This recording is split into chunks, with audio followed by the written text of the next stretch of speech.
Desde San Luis Capital, República Argentina, transmite AM 940, Radio Dimensión, una música, deportes y la fiel información. AM 940, Radio Dimensión.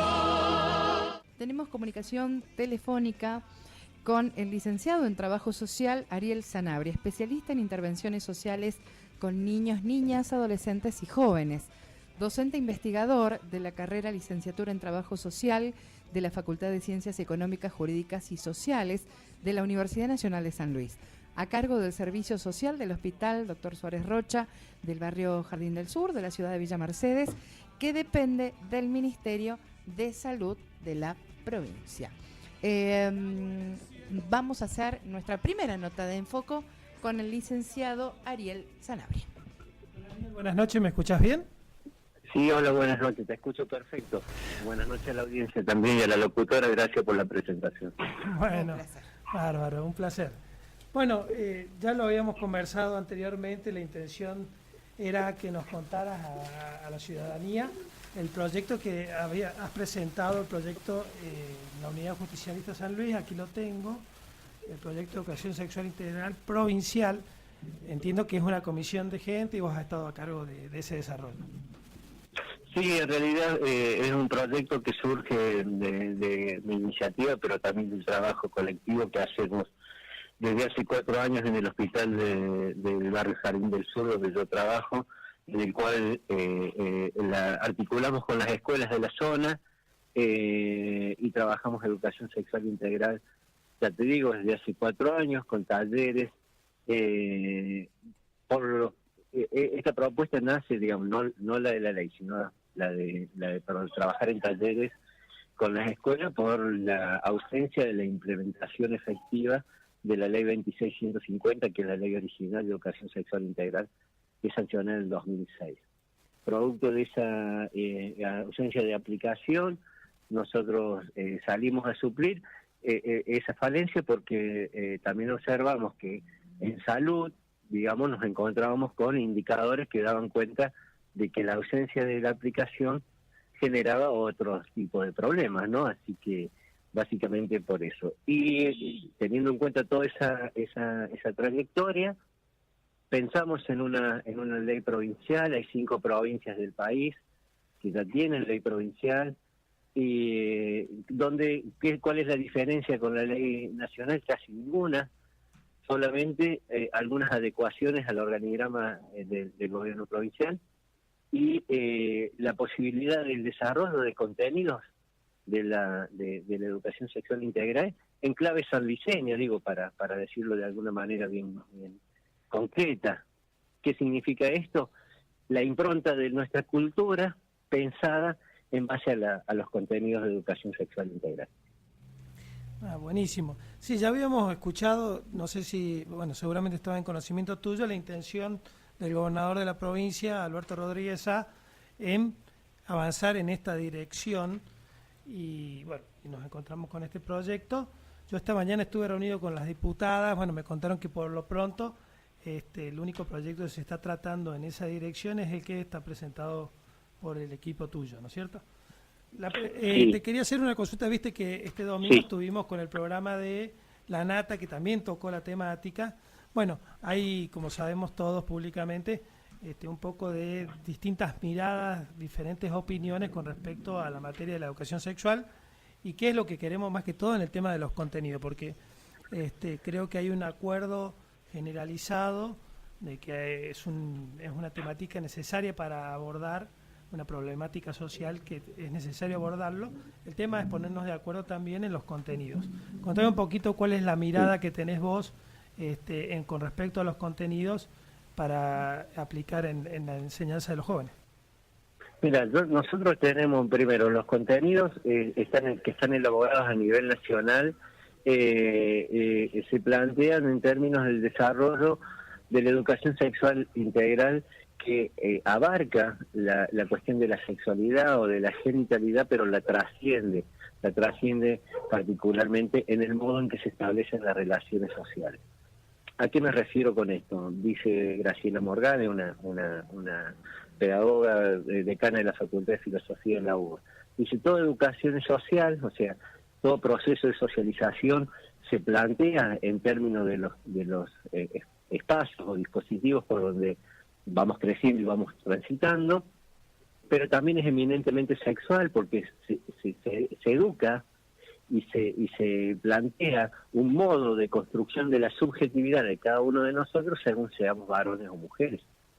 Eso está planteado claramente desde ese lugar, por lo cual nosotros creemos necesario en pensar que esa mirada acerca de cuáles son los roles, las expectativas, los estereotipos que se esperan se desarrollen en el marco de la masculinidad y la feminidad, revisarlos, porque claramente se observa también, y esto es en el planteo específico, hay una discusión ahí que me parece que hay que saldar, que es la cuestión de la ideología de género. Yo me especializo en trabajar género, desde hace 5 años dicto seminarios en la carrera de trabajo social y además todo lo que tiene que ver con formación, y nosotros la ideología de género no existe como tal, sino que lo que estamos planteando es la teoría de género, donde lo que nosotros observamos es que hay un objeto de estudio. ¿Cuál es el objeto de estudio? La desigualdad explícita que se observa entre los varones y las mujeres. ¿Qué datos nos refrendan esta mirada? Bueno, una mujer cada 23 horas muere en nuestro país producto de femicidios. Digamos, hay una cuestión ahí que está absolutamente observable, digamos, empíricamente observable. Y después la teoría de género elabora categorías para explicar esa desigualdad y también estrategias para transformar esa realidad. Las estrategias para transformar esa realidad giran alrededor de 2 conceptos claves, Gonzalo, que es la decisión y el consentimiento. Tiene que haber decisión y tiene que haber consentimiento, de cualquier persona. Y ahí no hay distinción de géneros. De cualquier persona tiene que haber decisión y consentimiento. Nosotros tenemos que trabajar para que esa decisión y consentimiento sea real, sea objetivo, sea concreto. Y ahí es donde estamos apuntando, digamos, con estas posiciones. Claro. Bueno, y te hago una consultita porque, sí. Bueno, viste que está todo el tema de la comunidad LGTBIQ, bueno, se han ido agregando Sí. algunas siglas al respecto, más Sí. allá de la formulación de los 102 géneros, si no me equivoco, 112, ya perdí la Sí. cuenta. Y el tema es, ¿se sabe que en San Luis hay algún tipo de censo, estadística de la comunidad homosexual, por llamarlo de alguna manera, en la provincia? ¿La cantidad? Sí. ¿Me estás preguntando? Mira, yo ese dato no lo tengo concretamente, pero no importa si fuera uno o una, digamos, digamos, es relevante el dato en términos de, se calcula el 1,4% de la población total, mundial, digo. Lo cual es significativo y no, acá, por eso repito lo que estaba planteando recién, digamos, si nosotros no tenemos decisión y consentimiento acerca del ejercicio de las prácticas sociales, mira, ni siquiera estoy planteándolo en términos de la sexualidad, con lo cual, que es mucho más importante aún, digamos, tener el consentimiento para realizar prácticas sexuales es fundamental a la hora de poder trabajar con niños, niñas, adolescentes este tema. Mira, datos, ¿querés datos? Vamos claramente. El 99,9% de los abusos no solamente son intrafamiliares, sino que son cometidos por varones. El número de abusos sexuales en niños, niñas y adolescentes cometidos por mujeres es el 0,01. El mismo dato dice que el 0,01 de ese porcentaje ha sido un dato falso, digamos, ha sido una denuncia falsa. O sea, ínfima el porcentaje donde ha habido malintención en la denuncia con respecto a esto. O sea, son datos que dan cuenta de un tipo de realidad social. En ese marco de discusión, Gonzalo, yo planteé el primer punto de tensión que observo, que es esto de teoría, ideología y género. Sí. El segundo punto de tensión que observo en estas posiciones encontradas, digamos, para decirle de alguna manera, son la cuestión de la biología, la naturaleza y la cultura. ¿Qué es más importante? ¿Qué es más relevante? ¿Qué es más determinante, si hay que decirlo de alguna manera? Nadie va a discutir, porque por lo menos yo no lo hago, de que la existencia de genitalidad, hormonas, gónadas, gametos, cromosomas, identifica dos maneras de ser personas. ¿Pero son las únicas dos maneras de ser personas? No, claramente no. Entonces digo, a esas personas que no se sienten cómodas con su genitalidad, forman parte de nuestra comunidad, de nuestra sociedad. Digamos, y ahí el respeto por la diferencia, claramente el respeto por la diferencia es fundamental.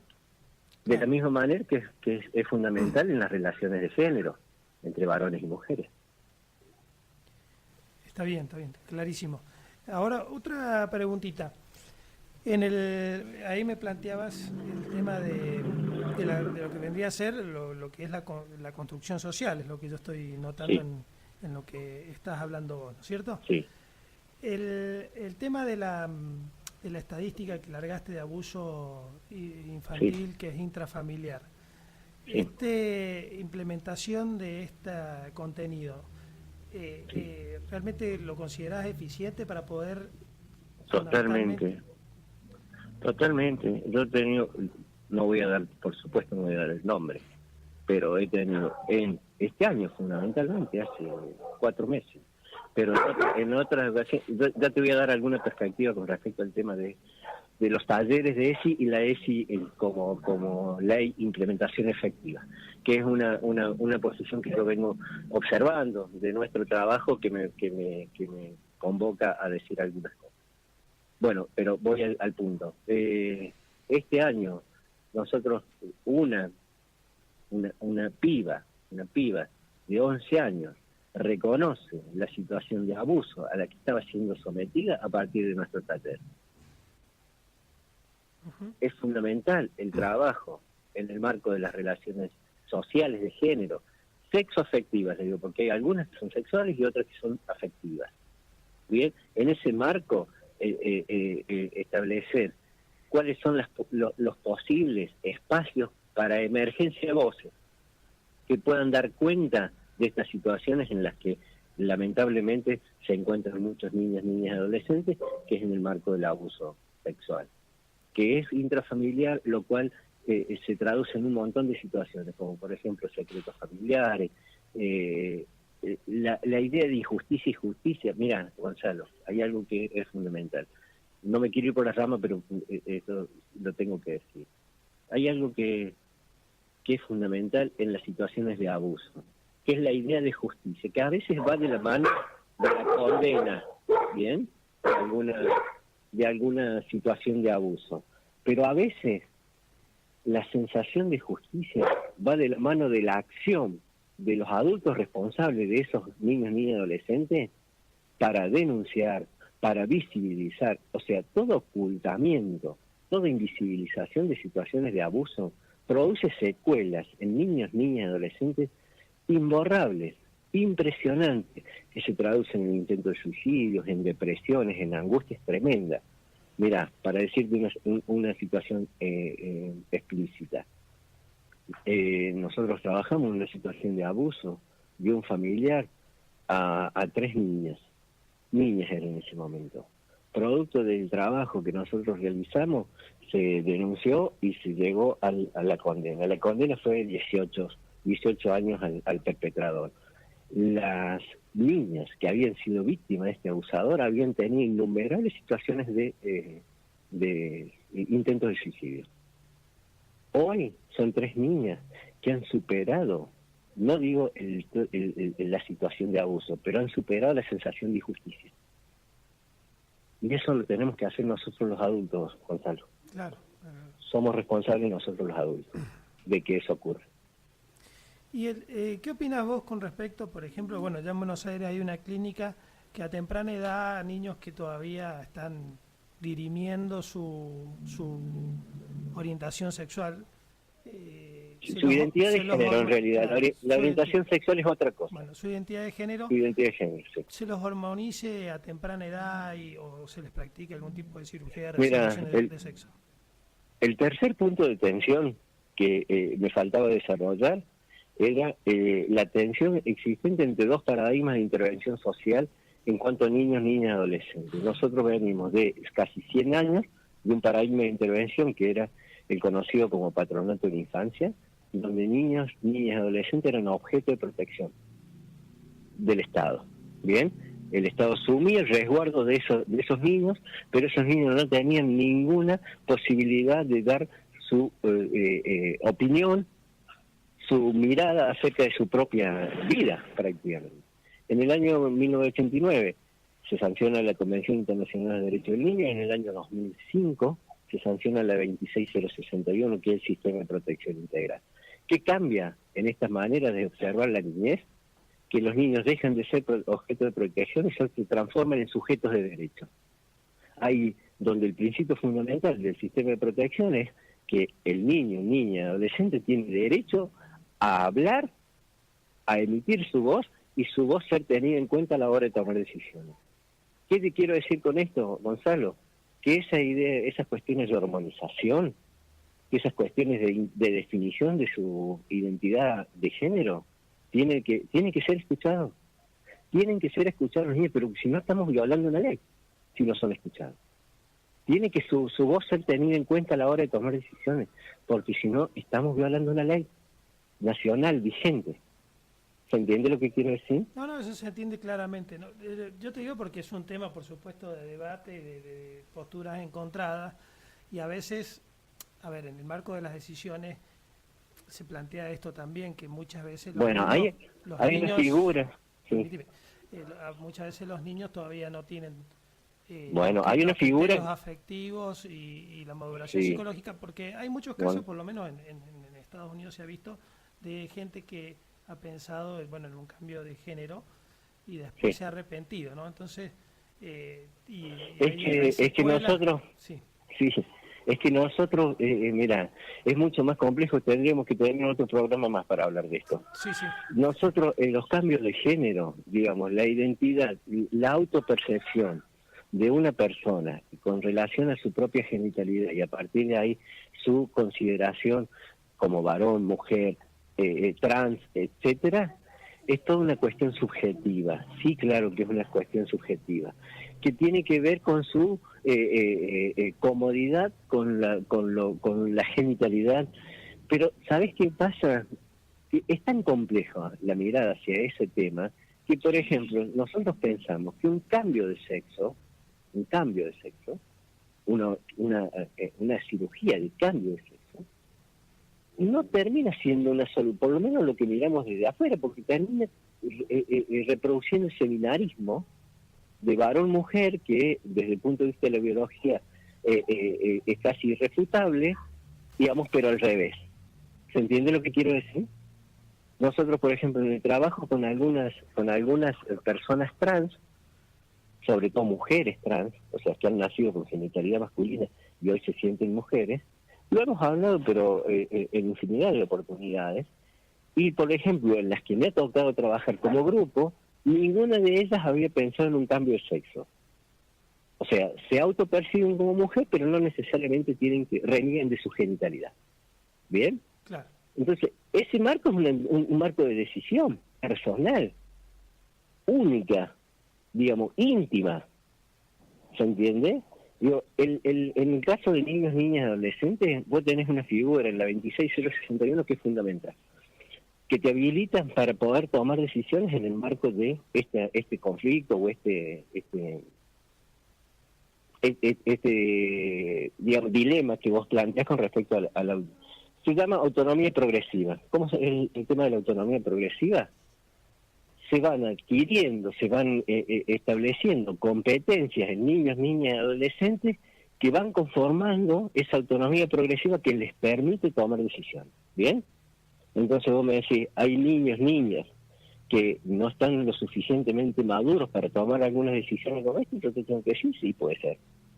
también hay niños, niñas y adolescentes que a medida que van creciendo sus propias trayectorias de vida, sus experiencias, sus relaciones con sus espacios de socialización, inclusive las familias, tienen la autonomía suficiente para tomar algún tipo de decisión.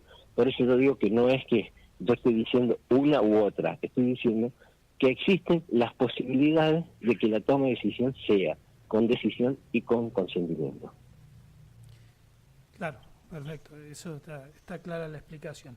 Otra preguntita más, Ariel, y Sí. en todo caso después podremos abordarlo en otro programa de nuevo a la temática, que es muy interesante. Dale. Y como ya te lo he dicho, siempre trato de dar todas las voces para poder informar a la audiencia e ir aportando distintos elementos de valor y Sí, de claro. criterio, ¿no es cierto? Sí, Me sí. decía, bueno, el tema de los padres, ¿no? Por ejemplo, Sí. vamos a poner el caso de los chicos que no tienen ningún tipo de, o sea, coincide su percepción Sí. de género con su genitalidad. Sí, sí. De repente, que es una de las cosas que se está discutiendo y muchos padres se oponen, te encontrás con ciertas clases que se imparten en la escuela donde empiezan a plantear el interrogante y eso se percibe como hacer apología de la homosexualización de los niños, ¿no es cierto? Pero es que no funciona así, Gonzalo. No funciona como... O sea, nadie convence a nadie de ser lo que no quiere ser. Pero vos sabés perfectamente que los chicos son influenciables, o sea, esto está estudiado desde la pedagogía, de la psicología, de la sociología. O sea, depende cómo uno presente. De hecho, hasta la gente grande también somos influenciables. Vos fíjate, en los programas de comunicación muchas está veces bien, pero se en el presenta parte de... pero sí. ahí tenemos que diferenciar. Ahí tenemos que diferenciar porque si no caemos en premisas que no son de todo no son de todo ciertas. Cuando vos me decís si estamos influenciando la homosexualidad en el marco de identidad de género, yo te digo que no. ¿Bien? Que eso no se educa para sentirse mujer a un varón. ¿Se entiende lo que quiero decir? Sí. No se educa a un varón para sentirse mujer en el marco de la identidad de género. Ahora, la práctica de la sexualidad es otra cosa.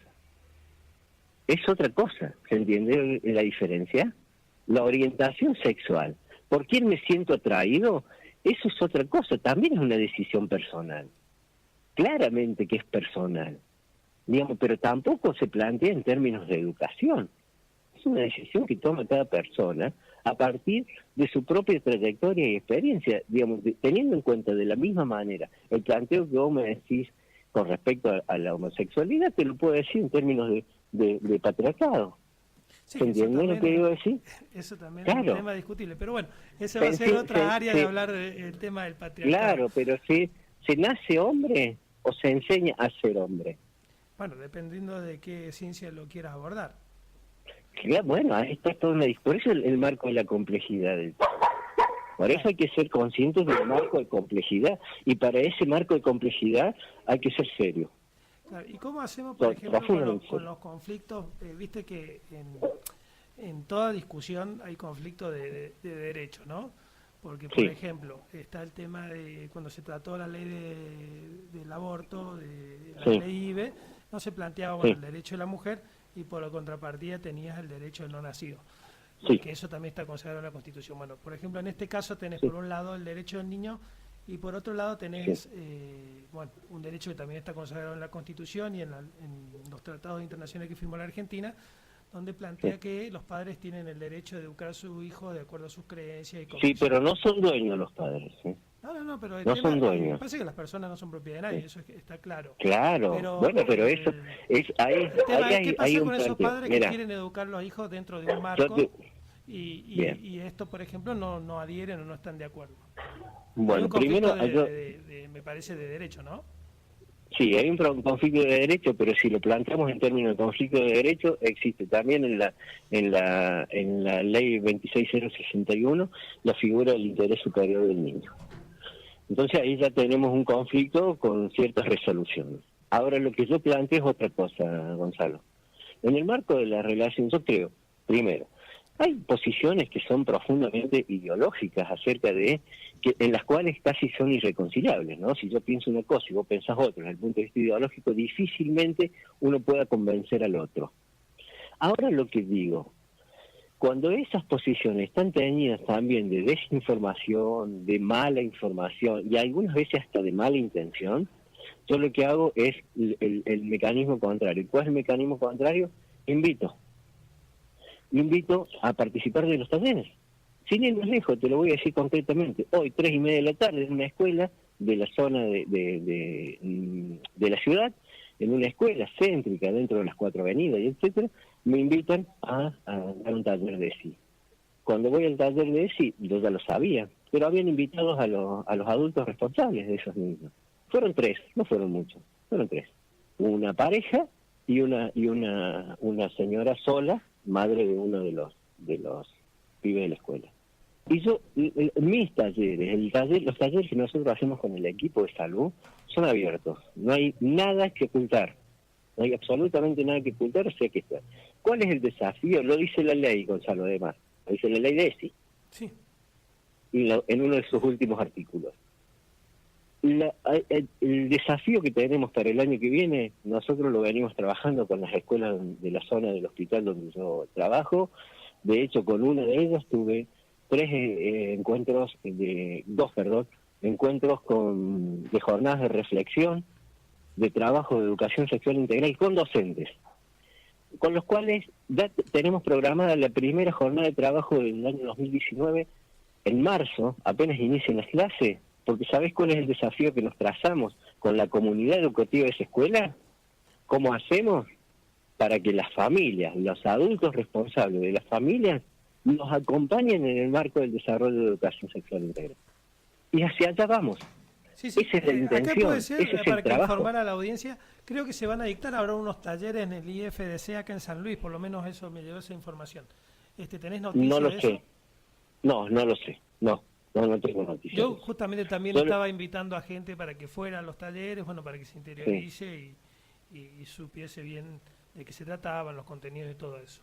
Bueno. Pero ahí te quiero decir algo, si vos me permitís, algo que vengo pensando desde hace un tiempo, porque el planteo, nosotros, para diferenciar la práctica, a ver si soy claro, Sí. Nosotros cuando planteamos la intervención desde el hospital, vamos y realizamos talleres en las escuelas, ¿bien?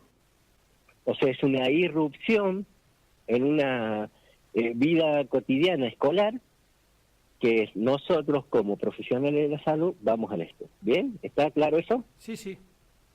A diferencia de lo que es la aplicación efectiva de la ley de educación sexual integral, donde lo primero que hay que pensar es correrse de la genitalidad, nosotros, te lo voy a decir así claramente, a veces si nos acusan de que nosotros le enseñamos a tocarse a los pibes y a las pibas, yo lo único que te puedo decir es que sí, puede ser cierto. ¿Sabes qué les enseñamos a tocarse los varones? Los testículos, autoexamen para el cáncer de testículos. Y a las niñas les enseñamos, a las adolescentes les enseñamos el autoexamen de mama para prevenir cáncer de mama. ¿Me entendés a dónde quiero ir? Digo, nosotros no vamos a eso, vamos a hacer prevención y vamos a trabajar con los cuidados de sus propios cuerpos. Pero quiero detenerme en esto. Vamos, como te digo, es una irrupción en una escuela. Ahora, el trabajo de la educación sexual integral, de modo transversal. ¿Qué significa transversal? Que sea aplicable a cualquiera de los contenidos de la escuela.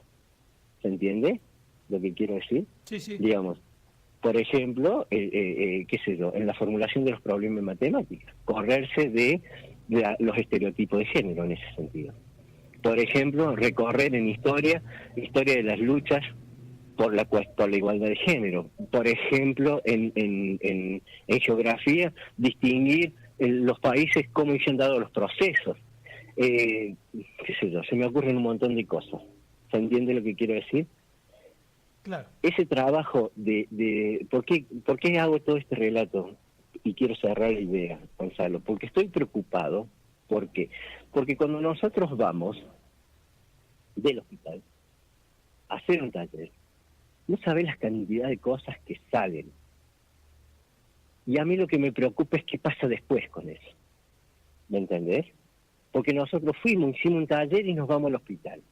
Está bien, con las escuelas de la zona nosotros articulamos permanentemente. Estamos en contacto permanente y trabajamos las cosas. Pero con otras escuelas donde pasa que se dan los talleres así, nada más que en alguna ocasión, no sabes las cosas que salen en esos talleres, los padecimientos, los sufrimientos, los modos de observar o de ver la realidad que esos adolescentes, niñas, están teniendo, y que después a mí me preocupa cómo seguimos con eso, cómo avanzamos, cómo promovemos que salgan esas cuestiones y después cómo trabajamos. Entonces digo, la aplicación de la ley nos garantizaría seguir trabajando. Bueno, A diferencia de ir de vez en cuando. ¿Se entiende? Sí, claramente. Bueno, Ariel, muchísimas gracias, muy valioso tu información. Estaremos en contacto nuevamente. Cuando quieras, te agradezco mucho. Y bueno, y de hecho quiero reconocer algo, Gonzalo. Déjame hacerlo público, por favor. Vos me dijiste en un primer momento que no estabas de acuerdo con la aplicación. No tengo más que agradecerte el espacio. Porque de esto se trata. Que vos pienses distinto a mí, que yo piense distinto a vos, que podamos conversar.